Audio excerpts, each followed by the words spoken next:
दोस्तों, भारत में ऐसी बहुत सी खौफनाक जगह हैं जहां लोग अक्सर पैरानॉर्मल एक्टिविटी होने का दावा करते हैं। ऐसा ही दावा एक बार मेरे बचपन के दोस्त राहुल ने भी किया। वह अक्सर उन खौफनाक जगहों पर जाता है और उन्हें इन्वेस्टिगेट करता है जहां लोग आत्माओं का वास बताते हैं। अक्सर ज़्यादातर जगहों पर सिर्फ रात का सन्नाटा होता है और कुछ नहीं, लेकिन उसे कुछ ऐसी जगह भी मिली हैं जहां उसे किसी साए के होने का एहसास हुआ है। उन्हीं में से एक जगह है लांबी देहार माइंस। ये माइंस देहरादून और मसूरी के बीच में पड़ती है, जो कि उत्तराखंड में स्थित है। ऐसा कहते हैं कि ये माइंस एक चुड़ैल के कब्जे में है। एक चुड़ैल है जो इस माइन और आसपास के इलाके को अपने कब्जे में रखती है। जब राहुल ने इसके बारे में सुना तो उसको यकीन नहीं हुआ था। उसे लगा कि ऐसे ही किसी ने गलत खबर फैला दी होगी और धीरे धीरे ये एक अंधविश्वास बन गया होगा। इसीलिए राहुल ने सोचा कि क्यों ना वहां जाकर देखा जाए और इन्वेस्टिगेट किया जाए कि आखिर माजरा क्या है। राहुल को यह सब एक कहानी लग रहा था। तब उसने वहां जाने से पहले लांबी देहार माइंस पर रिसर्च शुरू की, क्योंकि आपको ऐसी किसी पैरानॉर्मल जगह पर जाने से पहले अच्छे से रिसर्च कर लेनी चाहिए, और वही उसने भी किया। तब उसे एक और रहस्यमयी और खौफनाक बात पता लगी। रिसर्च में राहुल को पता लगा कि लांबी देहार माइंस में एक समय लगभग 20,000 लोगों की मौत हुई थी, लेकिन कुछ लोग यह संख्या 50,000 तक बताते हैं। और ऐसे ही पता नहीं कितने रहस्यों से भरा पड़ा है लांबी देहार माइंस। इसलिए राहुल ने सोचा कि थोड़ी और जानकारी ली जाए। तब उसे पता लगा कि उस माइंस के आसपास से जो भी निकलता है वह अक्सर एक्सीडेंट का शिकार हो जाता है। माइंस के आसपास के गांव वाले बताते हैं कि माइंस में रात को जाना तो छोड़ो, दिन में जाने से भी लोग डरते हैं, क्योंकि उन लोगों का अटल विश्वास है कि वो चुड़ैल इस जगह को न छोड़ेगी और न ही इस जगह को कभी बसने देगी। अब राहुल के सामने सवाल यह था कि क्या वो सब कहानियां सच हैं, और क्या वह पहाड़ी जिस पर लांबी देहार माइंस बना है, क्या वह सच में उस चुड़ैल के कब्जे में है। ऐसे ही कई सवाल राहुल के दिमाग में घूम रहे थे और राहुल इन सभी सवालों का जवाब ढूंढना चाहता था, और इसलिए वह मसूरी जाने की तैयारी में लग गया। और फाइनली वह दिन आ गया जब उसे हरिद्वार से मसूरी के लिए निकलना था। आपको हम बता दें, हरिद्वार राहुल का होम टाउन है। राहुल ने एक भी मिनट वेस्ट नहीं किया और निकल पड़ा अपने सवालों की खोज में। देहरादून से मसूरी की तरफ जाते वक्त बीच रास्ते से एक पहाड़ी पर रास्ता चढ़ता है। उसी पहाड़ी के ऊपर बना है लांबी देहार माइंस। बाहर से जब आप इस माइन को देखेंगे तो आपको यह एक नॉर्मल माइन जैसी ही लगेगी। इस माइन के सबसे ऊपर एक एडमिनिस्ट्रेटिव ब्लॉक बना हुआ है जो पूरी तरह से खंडर हो चुका है, और वहीं से रास्ता पहाड़ी के अंदर की तरफ जाता है जहां माइंस का काम होता था। राहुल करीब शाम 5 बजे माइंस के पास पहुंचा। अपनी कार पार्क करने के बाद 100 से 150 मीटर पैदल चलकर वह अंदर गया। शाम का वक्त था। दिसंबर के महीने में इस समय अंधेरा होने लगता है। ठंडी हवा चल रही थी और ठंड की हवाओं में एक अलग ही शांति होती है। और ऐसी ही शांति में राहुल के कदम धीरे धीरे माइंस की ओर बढ़ रहे थे।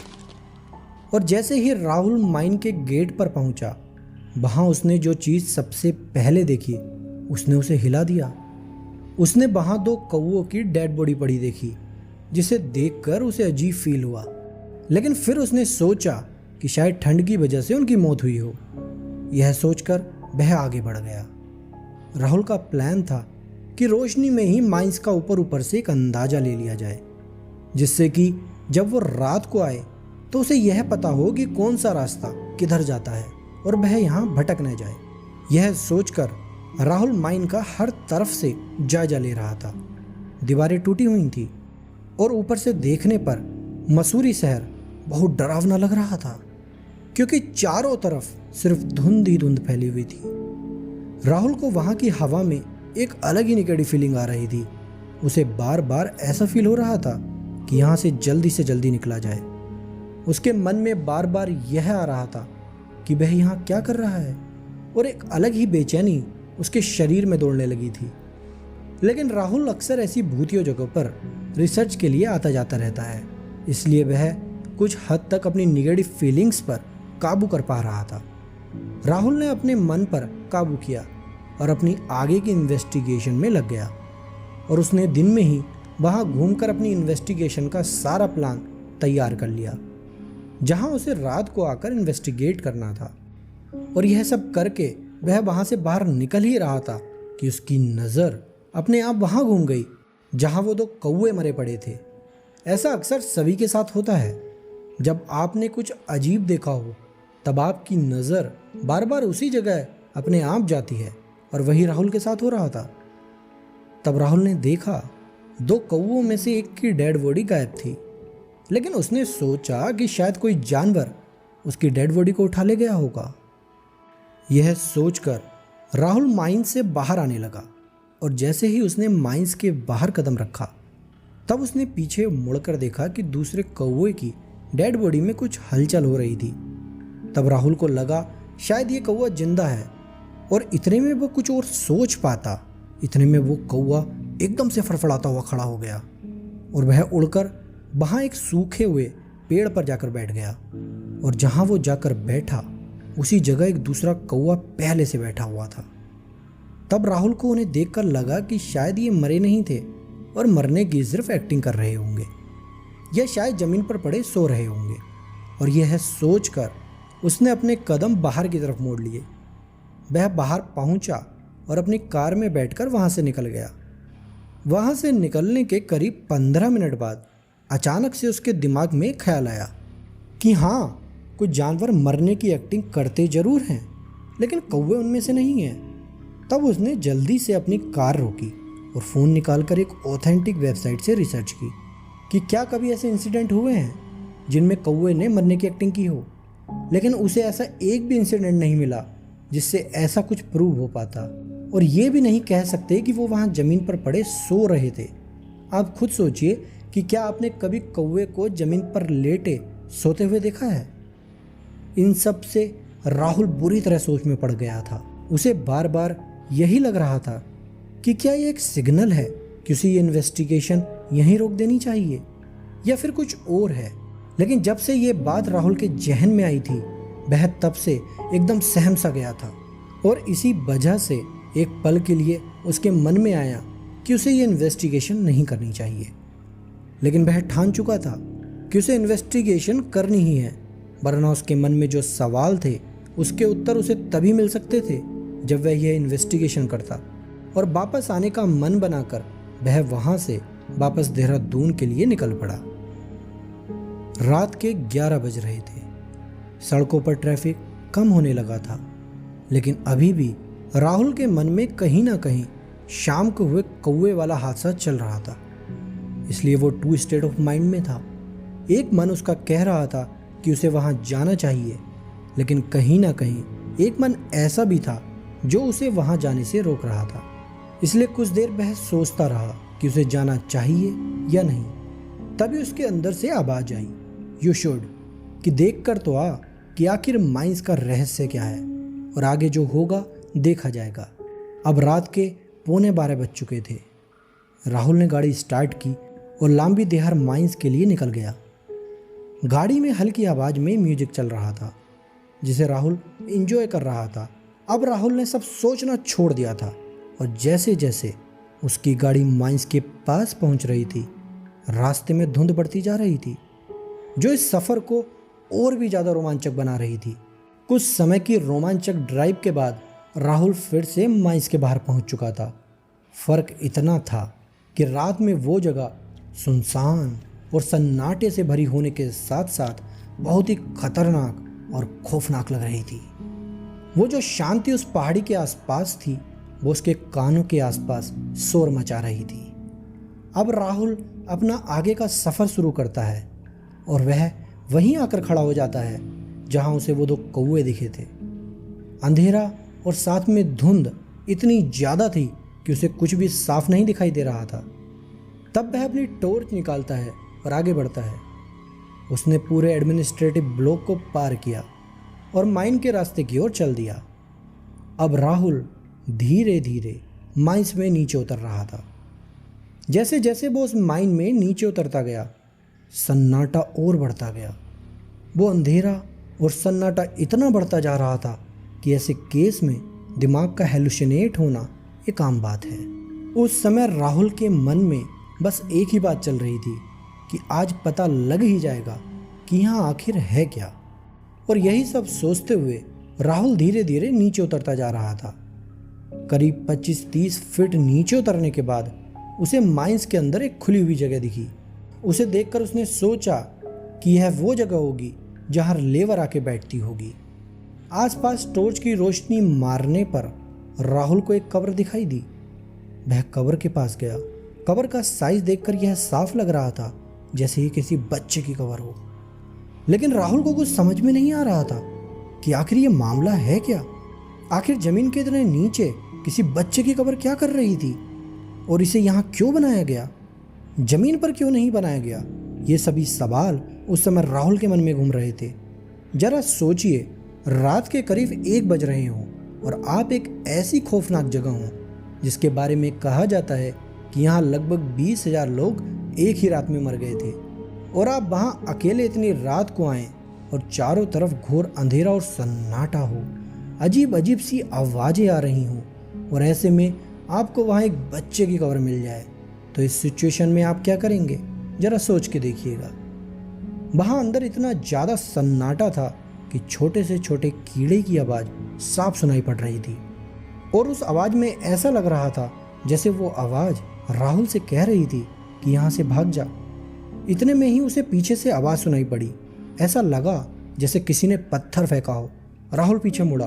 उसने टॉर्च की रोशनी से देखने की कोशिश की, लेकिन उसे कुछ दिखाई नहीं दिया। दिखा भी तो एक पतला सा रास्ता जो शायद माइंस के और नीचे की तरफ ले जा रहा था। राहुल उस आवाज़ को फॉलो करते हुए उस पतले से रास्ते की ओर चल दिया। अचानक उसे एक जगह दिखाई दी जिसे देखकर लग रहा था कि शायद ये 4-5 लोगों के बैठने के लिए बनाई गई होगी, और वह वहाँ बैठ गया। बेसिकली यह एक सुरंग थी जिसके बीच वह बैठने की जगह बनाई गई थी। तब उसने अपने दाएं बाएं टॉर्च की रोशनी मारकर देखा तो उसे सिर्फ सुरंग ही दिखाई पड़ी। तब उसे लगा कि जैसे उसके दाईं तरफ से कुछ आवाज़ें आ रही हों। राहुल ने टॉर्च की रोशनी दाईं तरफ ही जलाकर रखी। ऐसा लग रहा था जैसे वो आवाज़ें धीरे धीरे उसकी तरफ बढ़ रही थी। ऐसा प्रतीत हो रहा था जैसे कोई दौड़कर उसकी तरफ आ रहा हो। कुछ था जो बहुत तेज़ी से उसकी तरफ बढ़ रहा था, और जैसे जैसे वो चीज़ उसकी तरफ आ रही थी वैसे वैसे राहुल को लगने लगा था कि आज की रात उसकी आखिरी रात होगी।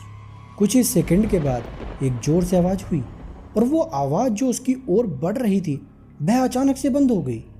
राहुल लगातार अपनी दाईं तरफ देख रहा था और सोच रहा था कि आखिर ये हो क्या रहा है। टॉर्च की रोशनी जल रही थी। वह टकटकी लगाए एक ही तरफ देख रहा था और चारों तरफ सन्नाटा फैला हुआ था। इससे पहले कुछ और सोच पाता, अचानक से उसके सामने एक परछाई आती है। जी हाँ, अचानक से। यह सब सिर्फ आधे सेकंड के अंदर हुआ। उसके सामने एक परछाई आती है जिसका शेप ह्यूमन जैसा नहीं था, लेकिन वो एक शेप था। राहुल एकदम श्योर था कि वो एक शेप है, जैसे एक शैडो होती है जो टॉर्च की रोशनी में बन रहा था। उसे ऐसा लग रहा था कि जैसे उससे 10 फीट की दूरी पर कोई खड़ा हो। और यह सब बहुत ही तेजी से हुआ। जब राहुल ने यह सब देखा, then he is in deep shock. उसका दिमाग पूरी तरह से काम करना बंद कर चुका था। करीब 1 से 1.5 मिनट तक वह शॉक में रहा। वह पूरी तरह से फ्रीज हो चुका था।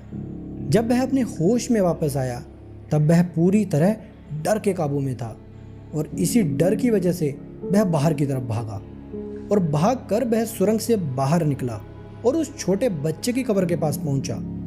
उसे सांस लेने में बहुत दिक्कत हो रही थी। ऐसा लग रहा था जैसे सांस रुकने वाली हो। उसे कुछ भी समझ में नहीं आ रहा था कि आखिर हो क्या रहा है। राहुल को ऐसा फील हो रहा था जैसे उसका गला किसी ने चोक कर दिया हो। वह बिल्कुल सांस नहीं ले पा रहा था। जैसे तैसे वह बाहर निकला और बाहर जाकर एक दीवार से लगकर बैठ गया और जी भरकर सांस ली। तब उसने अपनी घड़ी की तरफ देखा। आप यकीन नहीं करेंगे, घड़ी में 3:45 बज चुके थे। राहुल शॉक्ड था। उसे पता ही नहीं लगा कि ये 2.5-3 घंटे कहाँ गए। उसने सोचा कि अभी कुछ देर पहले ही मैंने टाइम देखा था, तब करीब 1 बजने को थे और अचानक से 3:45 कैसे हो गए। उसे नहीं लग रहा था कि उसने 3 घंटे इस माइंस में निकाल दिए थे। वह उस समय इतना शॉक्ड था कि वह कुछ समझ नहीं पा रहा था कि आखिर ये हुआ क्या। उसने जैसे तैसे अपने दिमाग को शांत किया और अपने दिमाग से कहा कि यहाँ जो कुछ भी है वो अब तेरी और एंट्री बर्दाश्त नहीं कर पाएगा। वह वहाँ कुछ भी इन्वेस्टिगेट नहीं कर पाया था। उसके ये 3 घंटे ऐसे निकले थे जैसे ये सिर्फ 10-15 मिनट की बात हो। वह अपनी कार के पास वापस आया, गाड़ी स्टार्ट की और एक डर की फीलिंग और हैवी हार्ट के साथ घर की ओर चल दिया। राहुल का आज भी मानना है कि वहाँ जो भी एंटिटी है उसे लोगों का वहाँ आना शायद पसंद नहीं है।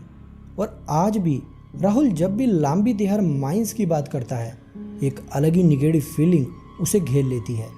उसके अंदर आज भी उस हादसे का डर कहीं ना कहीं मौजूद है, जो उसकी बातों में साफ दिखाई पड़ता है। कई पैरानॉर्मल एक्सपर्ट्स ने वहाँ समय समय पर रिसर्च की है और उन्होंने भी माना है कि यहाँ निगेटिव एनर्जीज मौजूद हैं। लांबीदिहार माइंस में बहुत से फेमस हॉरर शोज़ की शूटिंग भी हुई है और इसको भारत की टॉप भूतिया जगहों में से एक माना जाता है। तो दोस्तों, आज की इस कहानी पर आपकी क्या राय है? क्या आप कभी लांबीदिहार माइंस गए हैं? हमें कमेंट सेक्शन में ज़रूर बताइएगा। वीडियो अच्छी लगी हो तो लाइक और शेयर करें, साथ में चैनल को सब्सक्राइब भी कर लें। अपना कीमती समय हमें देने के लिए आपका धन्यवाद।